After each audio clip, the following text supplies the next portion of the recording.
Hello everyone and welcome to this new webinar. This webinar is the sixth in our series on sustainability data management. In this series, we interview our partners, the data providers, on the in-depth analysis of a specific indicator or its methodology.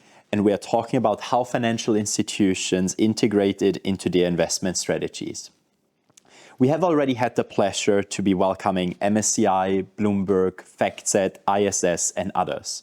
Today, we are delighted to welcome S&P Sustainable1 to discuss the assessment of alignment with the Sustainable Development Goals. S&P Sustainable1 distributes a comprehensive range of SDG-related indicators, enabling the assessment of companies' contribution to the 17 United Nations Sustainable Development Goals. Today, we will cover several areas: the ongoing methodological review at S&P Sustainable1 and its motivations, the different SDG indicators available and their practical use, the growing attention to SDGs in the context of SFDR revision, the divergences between ESG scores and SDG scores, and a question on sovereign issuers with regards to SDG assessments. As always, we are disconnecting from theory and we go straight into reality. Just a frank conversation about the concrete challenges we face and the solutions emerging in this field. Please feel free to ask all your questions in the chat. Our team will be happy to answer them in live. For those who don't know me, my name is Matthias Breyer and I'm Chief Product Officer of WeeFin, a SaaS platform that supports financial institutions in implementing and deploying large-scale sustainability strategies. We integrate and verify the quality and sustainability data from more than 50 different sources, and we provide throughout the entire sustainability process the highest possible quality. We manage the data management, the scoring, the engagement, and the reporting. Our mission is to raise the standards in sustainable finance by sharing our expertise and that of our partners. That brings me to you today. Today I will be joined by a real expert, Mirna Ghanem, Senior ESG Client Engagement Specialist at S&P Global. Hello Mirna, and thank you a lot for joining us today. Thank you for having me today. It's great to be here. Amazing. You work with clients and you help to guide those clients through their sustainability journey. And that is for all clients that basically use Sustainable1. Having that in mind, you have a very strong focus on climate and impact, and specifically the SDGs. And you have a diverse background ranging from sociology and economics to data analytics, coming with an MSc in International Economics and Data Analytics from New York University. Is that correct? Maybe quick hand over to you for a quick introduction about yourself and your work at Sustainable1. Absolutely. Thank you, Matthias, and great to be here. So I currently sit within Sustainable1, and the way Sustainable1 came to be is we were established in 2021 in order to bring all the different data sets and products and research that we have on sustainability across S&P Global in one organization. For the last year, we've now moved to sit in one of the S&P Global divisions, that is S&P Global Energy, previously Commodity Insights, previously S&P Global Platts. And within Energy, we have established a team called Horizons. And the goal of this department is essentially to start identifying renewable, forward-looking climate and indicators that have to do with the way that energy is changing. Sustainable1 now sits within this team, and our goal is to continue working with our clients to identify sustainable finance metrics, climate metrics, and how it is that in the everyday use of our clients' workflows, we can continue integrating sustainability. My work, as you mentioned, is very much climate, sustainability, and impact oriented. So on the impact side, it's not only looking at companies that are setting targets or companies that are looking at their baselines, but also what are they doing that is quote unquote good or bad for the SDGs, for example, as one of the metrics that we're using for impact. Wonderful. That brings us directly into the SDG methodology. And you at Sustainable1 started to review and adapt that methodology over the last couple of months. What motivated this methodological review on your side? Yeah, and that's an excellent question. We weren't expecting it, to be completely honest, but a lot of people are still asking us about impact metrics. And when we think of impact, it's very difficult to measure. There is not yet a global framework, let's say, the same way that we've got for climate metrics. The TCFD can very clearly define what transition and physical risks are, for example. When it comes to impact, it's a lot more broad. It depends on how you define impact. So when we wanted to empower the use of impact metrics for our clients, rather than establish our own definition, we worked with the Sustainable Development Goals that were very much in demand for clients, that the way they define impact is through the UN-defined SDGs. So that is how we decided to start working with the SDGs. Why we're improving the methodology or enhancing it is because historically we've only looked at positive alignment. We were very much trying to see who is actually impacting in a good way, aligned to the SDGs. However, in recent years, clients have also come to us to say, well, what about the reverse? What about negative impact? There's more regulations coming out with SFDR, as you mentioned. There's a lot of changes there with the taxonomy. There's so much on impact that we thought it's also a good way to measure what companies are doing that could be considered negative impact. And that's what really motivated that enhancement of the methodology as well. Cool. Having that enhancement in mind, what are the key changes that you really brought into that methodology now? Yep. So historically, all we did was simply align the business activities of companies against one of the SDG targets within the 17 goals, and then simply aligned that revenue percentage to the percentage aligned to the SDGs. To give an example, if you were looking at renewables, you would be considered aligned, for example, to SDG 13 by, if your revenue was 20% renewables, 20% to SDG 13. However, what we've now tried to do is actually create a label that is more easy to interpret and more widely used, rather than just a percentage of positive revenue alignment. So instead, what we're looking at, how are we really defining the impact behind the activities of companies?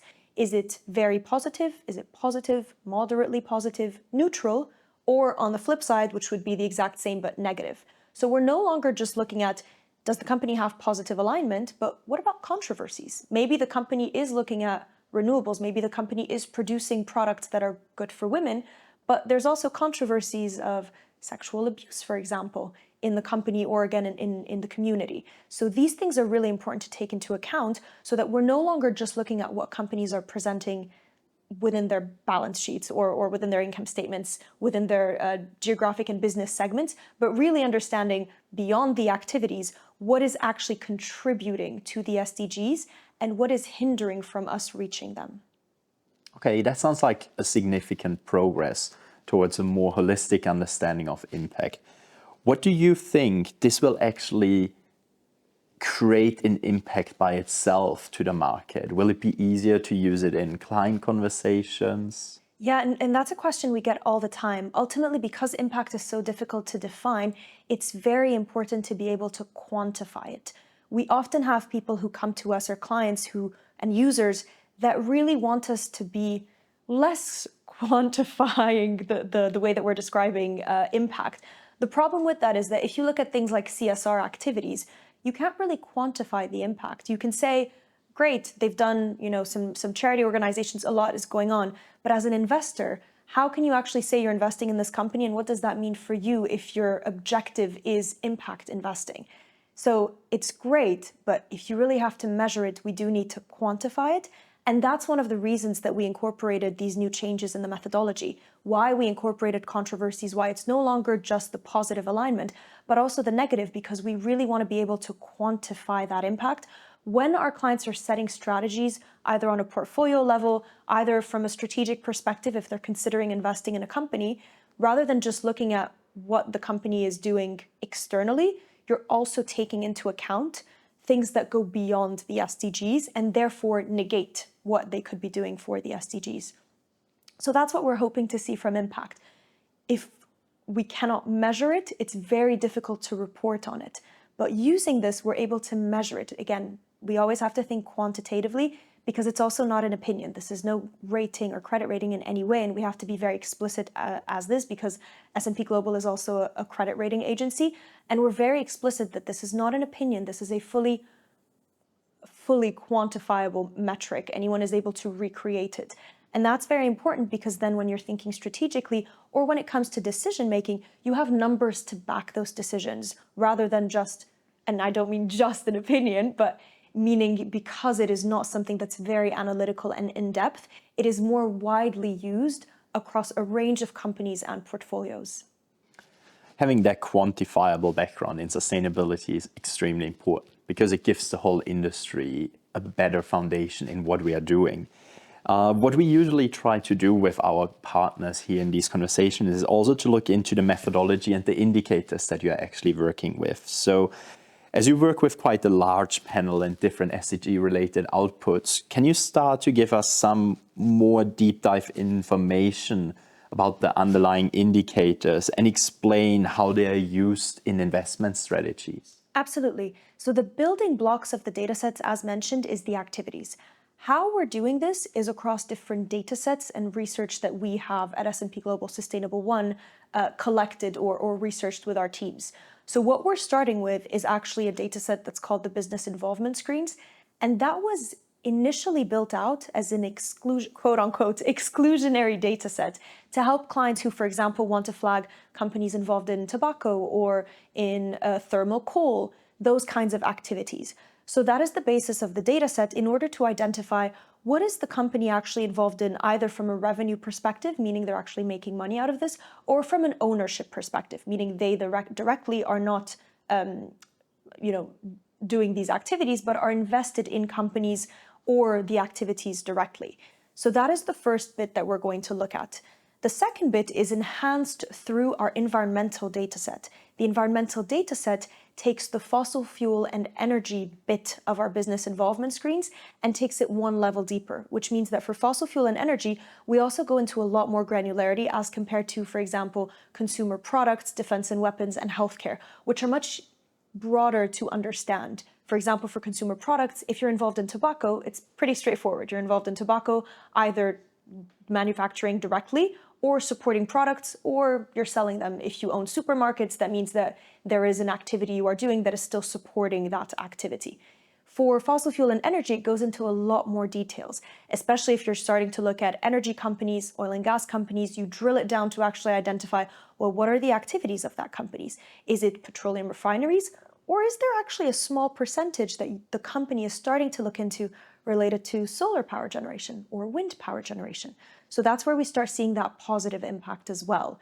If companies aren't involved in, again, tobacco, gambling, etc., that's already a good sign. We want to look at what they're doing negatively. But also it could be that beyond that, there are additional activities that are contributing positively, which we have aligned across 464 business activities that we're looking at, which are mapped to the NAICS sectors. That's the North American Industry Classification System. For those in the EU, it is essentially the North American version of the NACE or NAS sectors, which again is very granular. So that's what we're using as our basis. On top of that, the last building block is then going to be what we call the MSA, the Media and Stakeholder Analysis. That is actually the controversy building block of our ESG scores, meaning on a day-to-day, weekly basis, we have analysts that are actually looking through the media, the news, to see if companies have been flagged for any controversial activities, anything that could be considered controversial in the workplace or externally in relation to the community, for example. All of this is then flagged to add on that additional layer of negative impact. So those are all the building blocks just to initially produce that positive or negative alignment. On top of that, the other thing we need to do is see, well, where are those companies operating? And that's something that we're going to speak to a little bit later once we start talking about countries and sovereigns. But we also look at the operational revenue of the company, meaning, are you maybe producing activities that are good for women, so in alignment with gender equality, SDG 5? But where are you also doing this? Is it in Egypt, for example? I'm from Egypt, so I always use it as an example because it doesn't offend anyone. Somewhere where, according to the UN SDG index, which again it's not an S&P methodology, we took this directly from the UN report, the Sustainable Development Report, where they have ranked companies on a scale from 0 to 100 to give them an SDG score, essentially. And we can see that they're lacking, for example, on SDG 5. But if a company is operating in Egypt and producing activities that are considered to be helpful for gender equality, then we give them an additional bonus, an additionality, right? So all of this builds the different dimensions, let's say, or the different layers that you've got, in order to, as an output, be able to say, are you in fact, as a net score, contributing positively, moderately positively, very negatively to the SDGs? And that can also be converted into a score, right? So it's not only a label, but also a score. That way it's easy then when clients are using this data to be able to decide if they'd rather use a label, if they'd rather use the score and themselves create their own ladder, let's say, or hierarchy of scoring or labeling, to then set their own thresholds. Similarly to how clients will look at scores, for example, or ratings, they may themselves set thresholds. They may say that, well, a regulation says, for example, you cannot commit to companies that are producing more than 5% thermal coal. But not everyone has a regulation. Sometimes it's just internal thresholds or wanting to set their own targets and therefore wanting to abide by frameworks or standards that would do that. So we're empowering clients to be able to set those themselves or helping them with the regulatory requirements that they've got in alignment to impact, for example, or positive impact. Thanks a lot. And this is really interesting. Specifically, the additionality is a topic I would like to deep dive a little bit later on again. In the meantime, according to a report released by the ESAs, SDGs are the first metrics used to assess the positive contribution of a company to a sustainability objective. And as part of the SFDR process, they are used in the definition of sustainable assessment. With the SFDR revision and the focus that is now coming towards this positive contribution only, what is the element that we will see here coming into the different methodologies? So basically, does this increase the attention that you're going to give to the element of impact when you assess a methodology? That's an excellent question. When we're speaking of the methodologies, it's very important for us to differentiate between a methodology that's considered a regulatory product and a methodology that is not considered regulatory, right? So there's regulatory and not regulatory. SDGs right now falls within the non-regulatory, whereas SFDR and, for example, the taxonomy, which we can speak to in a minute as well, are going to be part of our regulatory data suite, let's say. So it's very important for us to differentiate the two because despite the use of SDGs in SFDR, we would still very much work with our regulations team in order to wear their regulatory hat and incorporate SDG in alignment with our data set for SFDR, very much focused on what the regulation requires. The SDG product, the way that it is set up now, is not linked to the regulation in any way, meaning we have not put our regulation hat on as we have developed it. And that's why I mentioned the use of, quantifiable metrics, because ultimately we are looking to empower our clients to make their decisions themselves, rather than stating that we are, aligned to a certain regulation. That being said, it is something that could develop in the future. It is very much something that, again, our analytical team, so the team working on the regulatory products, would need to initiate. Because the SDG is not a regulated product, it is still very much run as well on what are the best available metrics in the market. As a personal opinion, I can say just by the way that we're working with clients, we would hope that that means that there's going to be more collaboration across the two data sets, let's say. Our teams obviously do collaborate. However, because the methodologies have to be separated due to regulation, it's not yet the case that everything has been harmonized, but it's definitely something that we anticipate. And therefore, in advance, our methodology teams are always ready in advance in case that does happen. And therefore, that's why I mentioned they are collaborating, so that if it comes into play that, well, actually the metrics seem to be aligned to SFDR, we'll be seeing a lot more from the SDGs in our SFDR data suite. To summarize in short, though, the products will continue to sit separately simply because SFDR is also something that is very much driven by our EU clients and clients that are affected by EU regulation, whereas SDG is a lot more global. So we've got a lot of clients in APAC that are very interested in SDG. So we want to make sure that it's something that's still applicable to everyone globally. You brought up a very interesting combination and element, and that is the regulation. The regulation very often is used to define what is greenwashing and what is not greenwashing. Now, looking into an impact methodology, it very often is a topic that does come up. So how do you think investors can use the metrics in a way to prevent that they are being accused of greenwashing?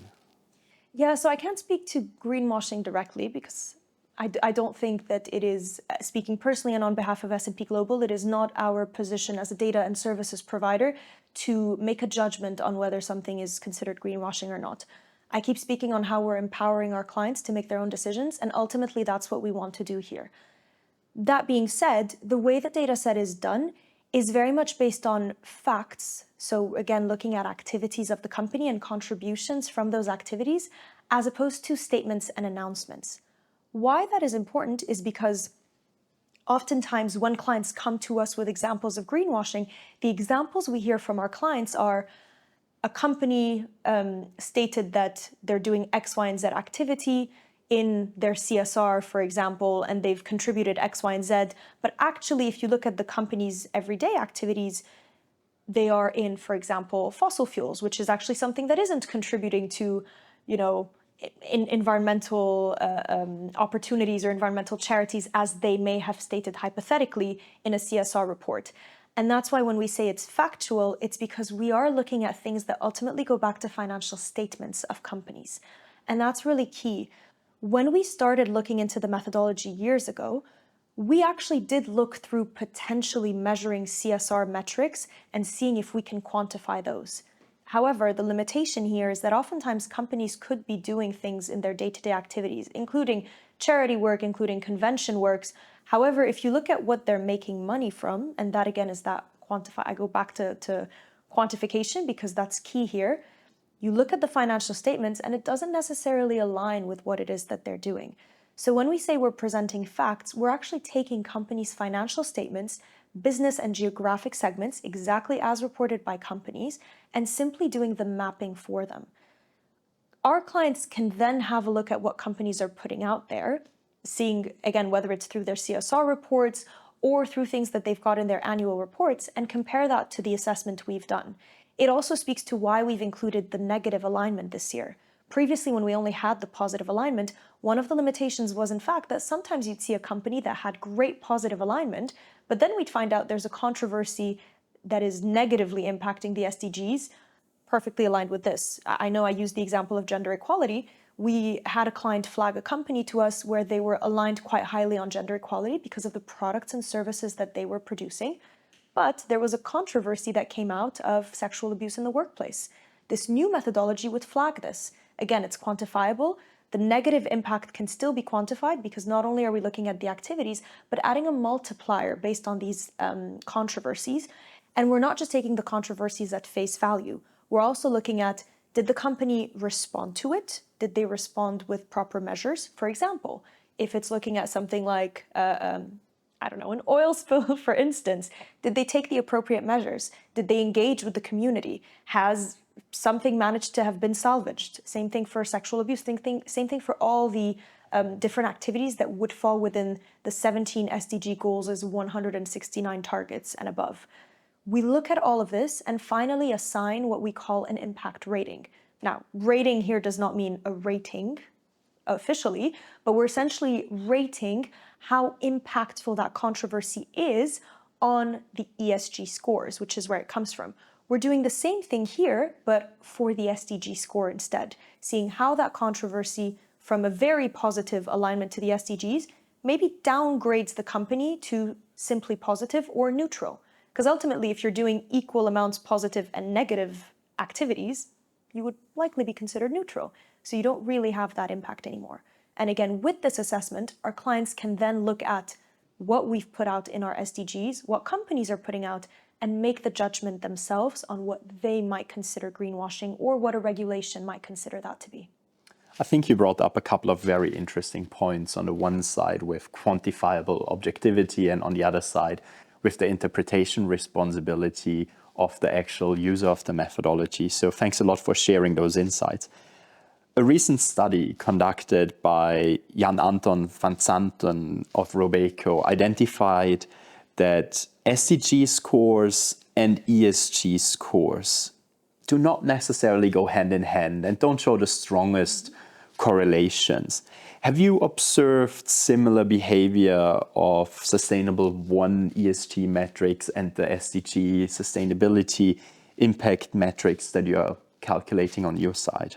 Yeah, so first and foremost, I do want to say that we have not yet done an impact analysis on the new methodology compared to the ESG scores. We anticipate that there will be less of a divergence, let's say, between the two, simply because the SDGs are using the MSA, so the controversy scores that the ESG scores takes as well. That being said, with the old methodology, we did expect to see differences, and we did also quite often see differences. The reason for that is because ESG scores are ultimately looking at a company's sustainability profile, right? You can look at a big energy company, and from an ESG perspective, they can be very highly graded or scored for their governance. Just because a company is in oil and gas does not mean their governance is not going to be strong. On a social perspective, they probably have very strong human rights policies, especially the very big companies. They probably have commitments in place for community relations, how they're engaging with local communities. They probably pay their workers fairly and maybe don't necessarily have a lot to say on labor rights because there's no child labor that's in place.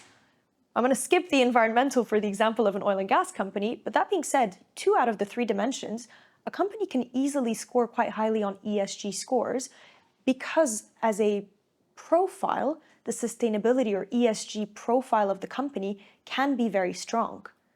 That being said, on the SDG front, you're no longer just looking at the profile of the company. You're looking externally at the externalities of the company. How does that affect the community? Just because you've got a commitment for community relations on the ESG score front does not mean that were there to be an oil spill, the community wouldn't be negatively impacted.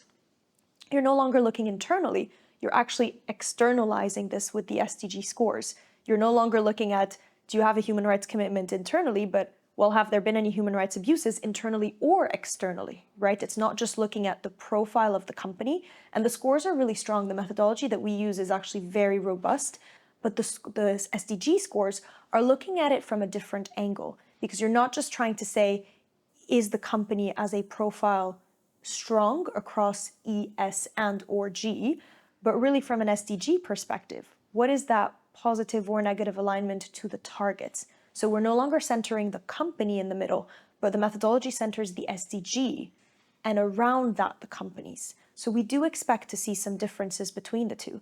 And I find that if there's a high correlation between an ESG and an SDG score, I would imagine that is for companies in sectors that are already SDG aligned, as opposed to companies that are still transitioning or companies that maybe are not necessarily ESG companies, but from an SDG perspective are doing a lot for the community. The other thing is an ESG score will probably not really measure things like zero hunger or quality education. But there are other SDGs that are more closely aligned to the sustainability performance of a company. You're bringing up a very important topic here, and that is the general differentiation of what is the ESG score trying to measure versus what are your impact scores or impact metrics trying to understand. If we take a step ahead and we look into what taxonomy, the European Union taxonomy, for example, is trying to achieve, this is more aligned with what SDGs have in mind. Do you see and would you expect stronger correlations between the taxonomy methodology and the SDG impact methodology we're talking about? It's an excellent and very important question. And again, we have not yet done the full assessment. Our methodology is in review for the new SDG methodology, so the data set is not live for impact analysis just yet.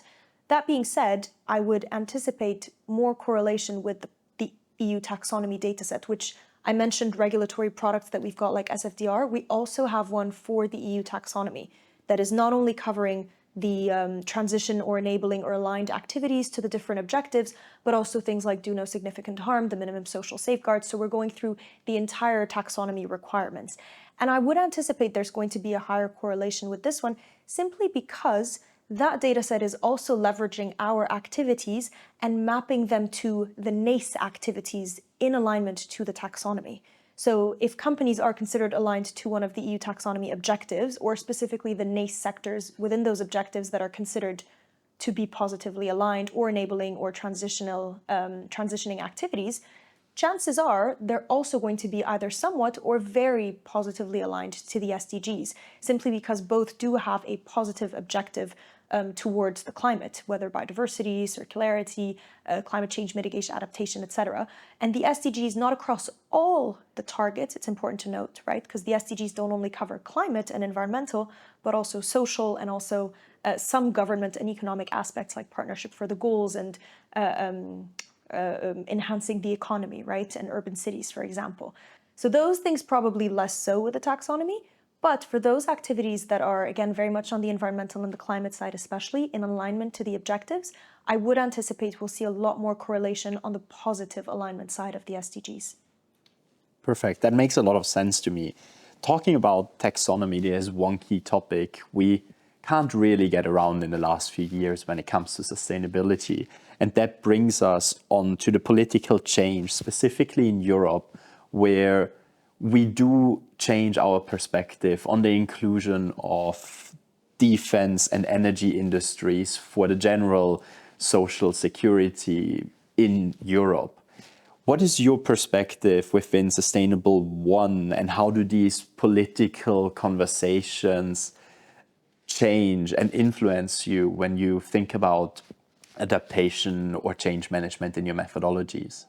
Yeah, thank you for that. It's definitely something that very much has to go through our regulatory methodology team. Anything that has to do or is driven by regulation.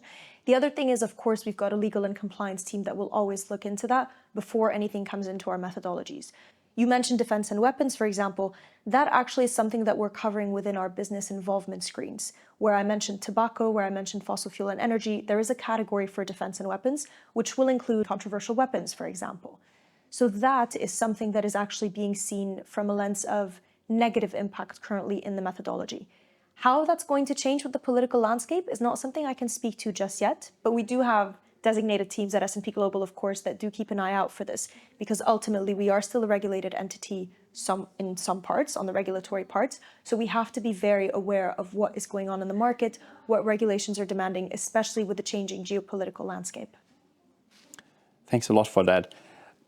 We slightly touched upon a topic a little bit earlier in our conversation, and would like to come back onto that topic, and that's specifically sovereign issuers. Sovereign issuers received a lot of attention in the European Union on the European definition of sustainable finance, but also under SDR in the UK. We had a lot of conversations about what's the impact sovereigns can have.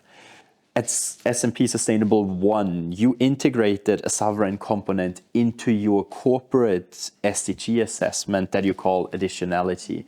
Can you give us a little bit more detail into how that works and what you are considering in that? That's an excellent point. And I do want to first and foremost, again, reiterate that S&P is not producing a country or sovereign level SDG score or ESG score for that matter.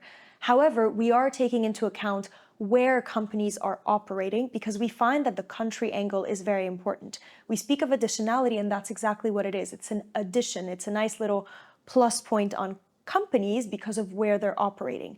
And the way that we're doing this is we've actually taken the UN SDG index. It's publicly available. Anyone can have a look at it.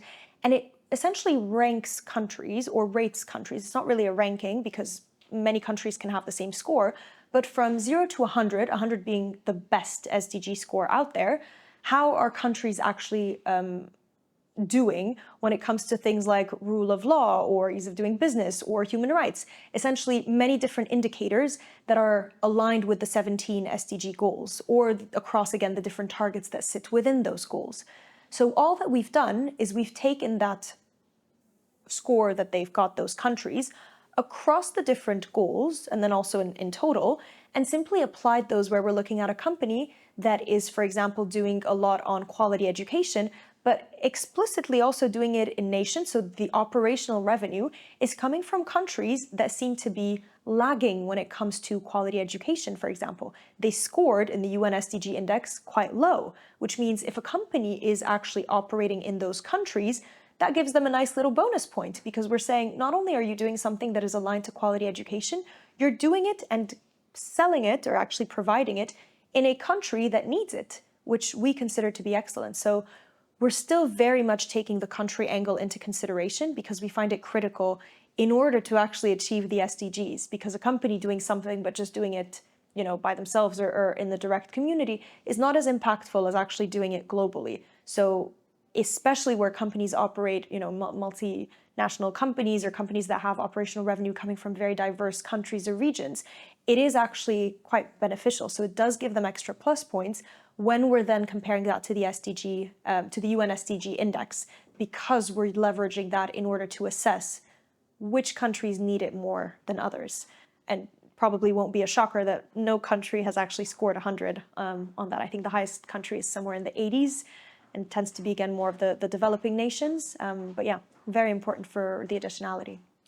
Thanks a lot for those insights, Mirna, and sharing your feedback with us. It is amazing to see how you're thinking about methodological changes, how you implement them, and also to understand how this methodology actually works in real life to create a new opportunity to measure impact for the financial industry. Thank you all for watching this webinar. This was the 6th webinar in our series related to sustainability data management. If you have any questions, please feel free to reach out to us and our teams. We will see you soon in our next webinar featuring Sustainalytics in April. Until then, and take care.